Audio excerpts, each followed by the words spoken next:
The floor is yours, sis. Thank you so much, Queen. Thank you for that introduction. How's everyone doing tonight? Y'all look beautiful on the screen. It's just so good to be able to talk to your community about something that, you know, we're really emotional about, and I'm sure we all can agree. A lot of the arguments in our households, with our friends, with our families, they're all centered around money, you know, and it's unfortunate that you don't learn these things in school, right? We don't have any personal finance classes that are mandatory, but we have all these other mandatory courses that once we go into life, we can't really use them as much as we can use just money management. So my passion is really just helping people just like myself, because a little bit about me, like I just came from, you know, a background where my mom never talked about money. I knew we were struggling because we was boiling water. And when my friends, when I was trying to talk about how he's boiling water to, you know, wash up, they like, oh, we don't do that in my house. And immediately I felt like, what? I thought everybody, you know, you think that these things are normal. And then you grow up and you have these habits. Like I had terrible money habits. Like I joined my business off of just being so interested in the way that my coach looked. Like, you're making money off of teaching people how to make money. I don't want to scrub floors. I was cleaning floors at that time. I'm like, I want to have that same security as you. And how do I do it? And it's really simple, guys. So the things that I want to talk to you about today is a spending plan, right? Also known as the B word that no one likes to say, budget, right? How many people on this call actually, like, you can raise your hand, I can see everyone, actually use a budget, you know, a monthly budget that they follow? How you pronounce your name? Latricia. Latricia, how long have you been doing that, Queen? I have been working for Stand By Me in a financial department for the past 2 years. So I've been doing that for like the last heavy year and a half. Heavy year and a half. Now, since you've been doing that for a heavy year and a half, can you explain like how that's changed your savings? Are you saving, like, can you agree that you saved more money than you ever saved in your life following a budget? Yes, now that I have a budget inside my life, it's like I'm checking people I'm around and I'm also checking myself at the same time. It becomes to be a habit. I usually tell my clients after 7 days of doing something, whether it's hanging with someone we know we're not supposed to, or whether it's doing something we are supposed to do, after 7 days, you're like, this works for me, or it doesn't, right? And then yes. It's a habit. You checking yourself. You in the store, you like, why am I getting this water? I need to put the bottle of waters in my car when I buy that 3 for $10. And one case to be inside the car.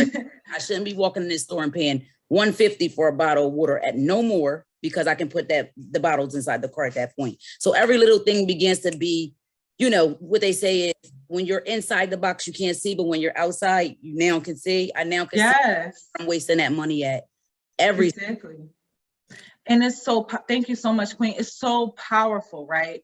Because we have to make purchases, right? We work to make purchases. So some people look at budgets like, oh my goodness, this is going to restrict me. The only way it's going to restrict you is if you're sitting down doing a non-realistic budget. You know, you want to add every single expense. I don't care if you got a chewing gum, like my cousin, she has a mint. She's crazy about mints. I'm like, add that into your budget because we're not playing with you. And with all of the apps now, you want to monitor yourself for at least 30 days, right? Or you can do it for a week. Just go ahead, go out there and spend and use one of those apps. My favorite one is Truebill. You connect all of your accounts to it, and it literally will organize every single thing that you spend, okay? And you can get a real understanding of how your money is being distributed, which is so important, right? Another thing is just really being conscious of whether or not you're making enough money for your lifestyle. Like a lot of people are like, they don't know where their money is going. They can't do this at the end of the month. You have to decide the kind of lifestyle you want to live right now. You know, just be truly realistic and decide whether or not what you're doing is going to be able to fund the lifestyle you want to live. And if it doesn't, you should be open to better opportunities, right? Or, you know, start exploring that part-time business that you want to do. You can make it very realistic to you. Another thing about budgeting is those goals, right? Making sure that we have real goals. Like every single month, you should challenge a savings goal. You should challenge yourself to get something that you really want and reward yourself if you do it. And if not, it's so good, like reward and punishment, right? If you do not hit that goal, then take something away from yourself, man. That's the only way you're going to change those money habits. And another point, this is so important, okay? This is where I want everyone to start if you don't use a budget yet. Forgive yourself. Don't sit there and think of anything else. Just be like, listen, this is the new me. It's time to reinvent. I know how I used to spend all crazy. I don't do that anymore. This is me, and I spend my money well. I'm going to save for a great retirement. And I'm also going to have enough money to go on those vacations with my friends. So really, really forgive yourself for your past mistakes with money. That's so important. And write out that budget. If you guys need any information, I have all free knowledge, right?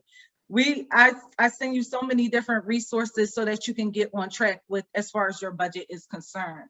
Another thing with budgeting is making sure that you're separating your essentials, right? The things that you have to take care of, your housing, your livelihood, your children, from your leisures, right? Understanding what your leisures are and what they're preventing you to have. Now, a lot of people don't write those things out every month, and we don't really talk about how financial products can help you, right? Financial products such as life insurance. It's a lot of different information out there on what type of life insurance you should get, who should have it. My rule of thumb is if someone depends on your income, you need life insurance, and you need to make sure that you're carrying the proper kind for your budget, right? It's so many different kinds of life insurance products out here, but you have to make sure you know where you stand. If you're a single mother, if you're married with children, very young children, you also have to think about, okay, if I die too soon, that is going to harm my family because I have to replace some income if that money isn't there, right?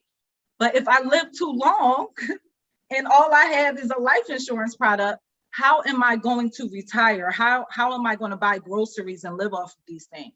So you want to be able to have your life insurance product while you're saving and investing for a better future so that you're taking care of those two major risks in life, right? Dying too soon and living too long. Again, as far as life insurance is concerned, I have so much information on that. If you guys, I'll definitely give you, my contact so you can contact me on that.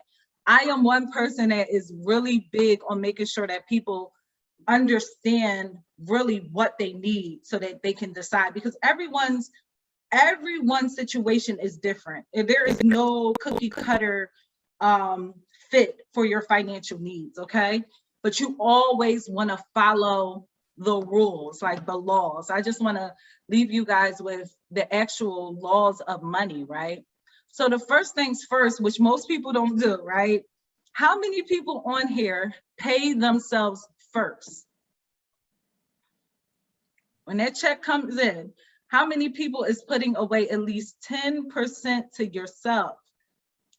Sandra, how many years have you been doing that, young lady? Which one? Paying yourself first? Oh, me? Yes. Oh, yeah. I started that years ago, and that was because of the same kind of discussion that you're having now. But what I did was that I had a certain amount of money taken out of my paycheck automatically and deposited into an account. So I never thought about it. I didn't get used to seeing it. Exactly. And that helped. And that is a big key, right? Having a percentage and really understanding. Thank you so much, Sandra, for that. Really understanding the percentage of where your money is going, right? Your income. So you should be at least spending 10% of your monthly income, just sending it back to you in an account that you don't see. So once that account does accumulate, you can use it to invest. You can use it to go on a vacation. You can use it to do something for yourself. But the first law of money and wealth is definitely paying yourself first.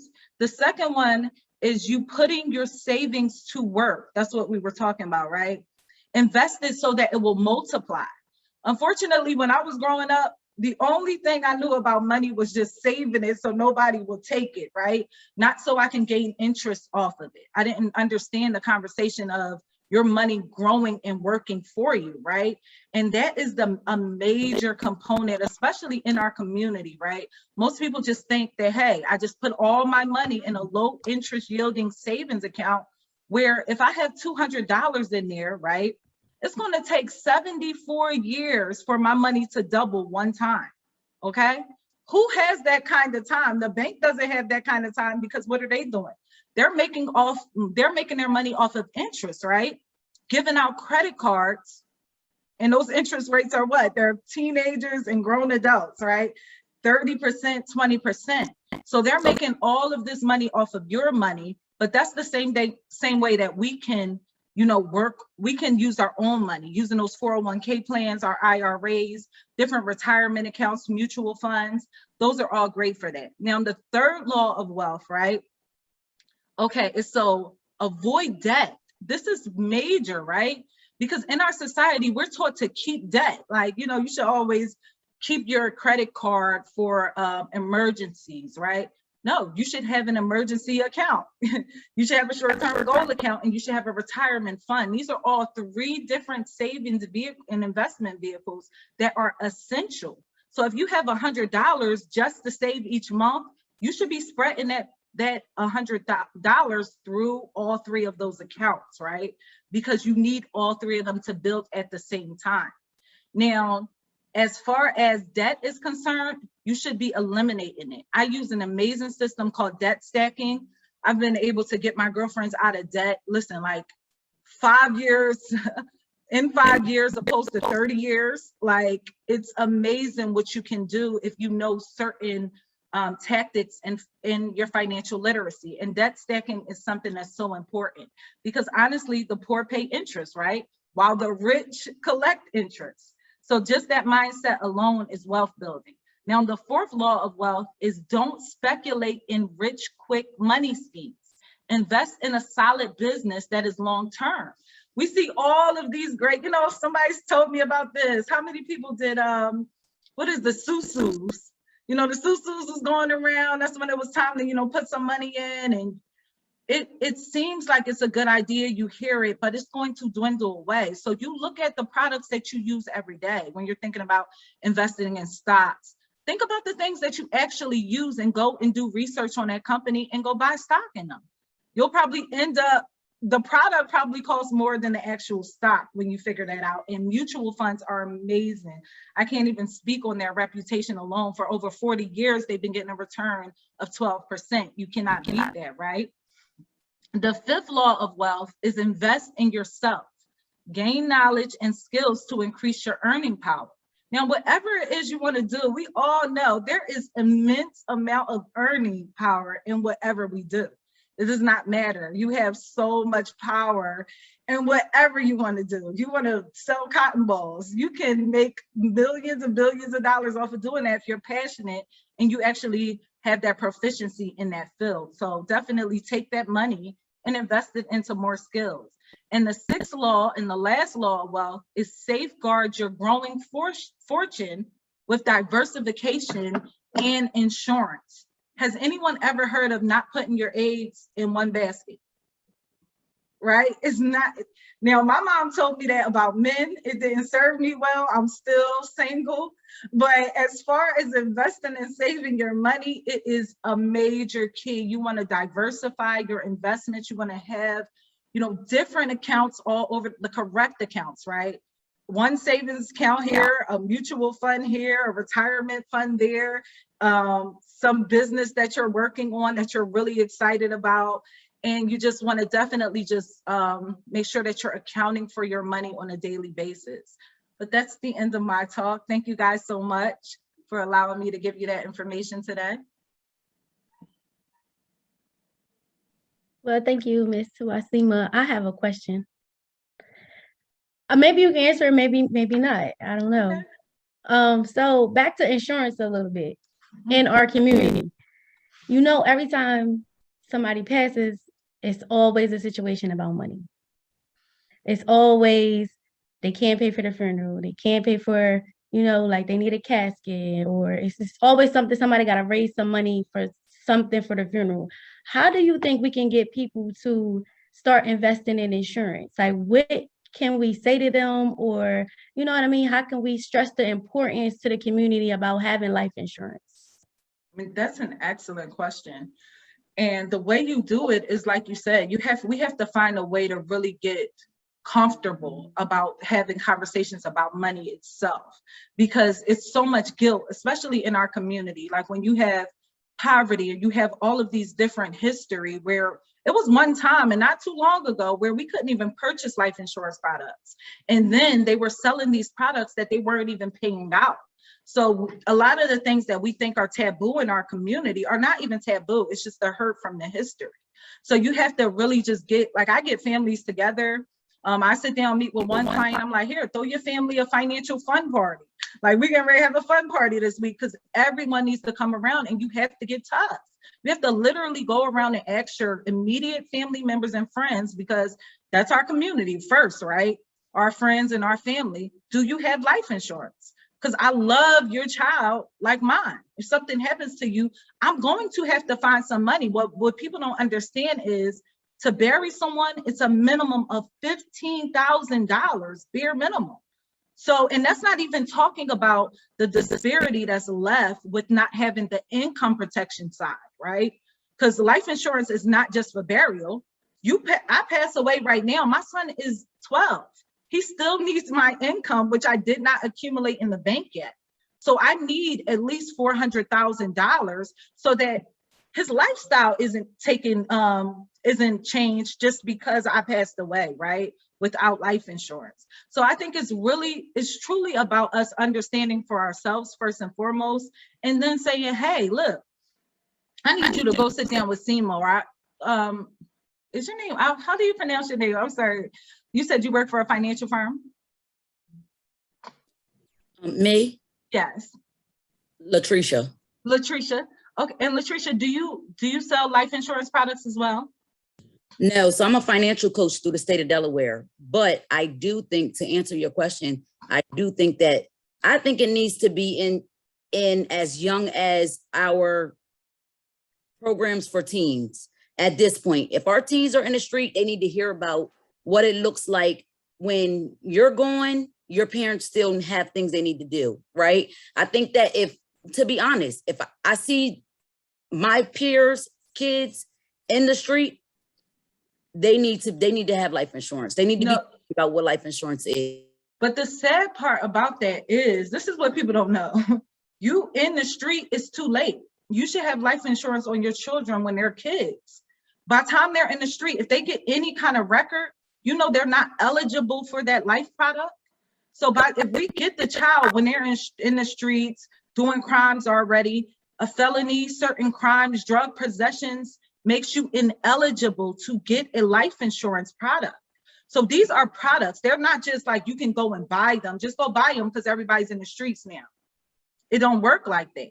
They will not protect those children once they're in the streets. So you have to get them while they're young, and you have to make sure that the breadwinner definitely has that protection while they're young and they're healthy, because these companies aren't walking around trying to give people money for passing away. That's not what they're doing. They're still trying to make money. So they're picking the best candidates. And to them, that's the healthiest person, the safest person. Your driving record could stop you from getting a life insurance policy, or it can subject you to very high monthly premiums. So, and like you said, we should learn while we're in high school, elementary school, we should just learn about these things. So when it comes up, you're trying to get something on me, so if I die, you want to kill, all of these different taboos. We need to have it embedded in our conversations at the dinner table, so people really know what's going on, because it's so much false information out there, and it just does not work. Unfortunately, it doesn't work like that. I agree. Well, thank you for that information. I definitely learned some things that I didn't know. I mean, I knew certain things could block you from getting life insurance, but I didn't know that a charge can block you from getting life insurance. That is so crazy. Yeah. So I wonder, like, do they have like a category of charges or something specific that it is that'll block you from getting that type of getting life insurance. That is Oh, so yes. crazy. They do. It's so many different things. It's your health, your age. When you want to think about it, you think about if you were a life insurance company, you're giving out people, you're taking people money and hoping that they live, not that they die, because they only gave you $50 or $100, right? Right. So you want to take the healthiest, most safest client on. You're not going to take on the risk. And the way that our community is set up, you know, with poverty and everything, poverty stricken, it's like, okay, just take a felony deal. A lot of these boys can't even get, they grow into great men, they're working their behind off, but they had a felony, right? They can't get life insurance for their family, but nobody told them that. They just said, take the deal because it doesn't sound like it's threatening your life moving forward. But they've made ways for it to threaten your life moving forward. You can't even get life insurance for your family. So I just think it's so important for us to, you know, have discussions like this. Thank you so much, sister, for us to get, you know, get in front of some people who are in the industry who understand exactly what's going on so that we can have the things that we need while we're working on our financial health. Because life insurance is only supposed to be there while you're growing and working on building your money. You should be eliminating the need for life insurance because you want real money. So you get a product that's just a 20-year level term product. So you can eliminate the need of it because you actually have the money now. And I mean, it's just so important just to have that as your foundation because you're working, and we all know the only thing that is promised to us is death. We don't know when that's going to happen. And if people knew that if they were healthy, you know, if you're doing the right things right now, you can go ahead and get a policy that will make your estate worth $100,000, $300,000. And now you can go ahead and confidently move forward into the next level of that financial house, which is saving your money, building your money, making your money work for you. But there's no way you can do that, go straight into investing. Like people during the pandemic, this was one of the worst things that I thought that I could hear. Now you have some money coming in. Go ahead and invest it. No, go ahead and make sure you have everything you need. Do you have life insurance? No. Well, you need to put some money into a life insurance product. Do you have a savings account at all? No. Put some money there first. Don't go ahead and just start gambling your money. Get the things you need so that you can move forward in your health. In anyone, I have seen, I'm a walking, talking example of it. You follow these laws of wealth, it's going to work. It is just simply going to work. That 10% is going to compound and make everything make sense. But I can't imagine not having life insurance with what I know now, but I used to be reckless. Like have my baby riding around, don't have no life insurance, knowing I want to take good care of him. But no one taught me that. And we can't even talk about it in our family unless someone passes away, then we're asking them, yo, where's the policy? That's way too late. Thanksgiving is coming up. No. Is everybody good? Do everybody got life insurance? You know, you have to be the bold one in your family to bring these conversations up and start a discussion, right? And if you have resources, like myself, like Tarina, who's on the call as well, you go to those resources and really just pick and choose. This is the last thing I want to leave you guys with. One opinion, second opinion, third opinion. You talk to Wasiyma Young, you go talk to Susie Lou, you go talk to Keith Young, go talk to at least 3 people every time you're looking for some advice that you're not confident about. I always encourage all of my clients to go out and get a second opinion, get a third opinion, because this is your life. We work every day for our life. So that's the last thing I want to